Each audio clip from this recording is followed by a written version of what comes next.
Baka maliit yung boses nyo.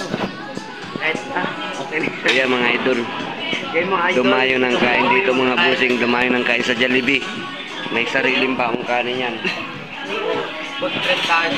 Yan mga busing.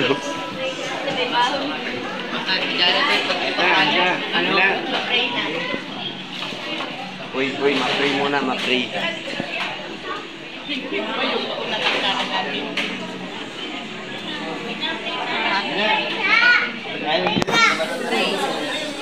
Maraming salamat sa hapon ito.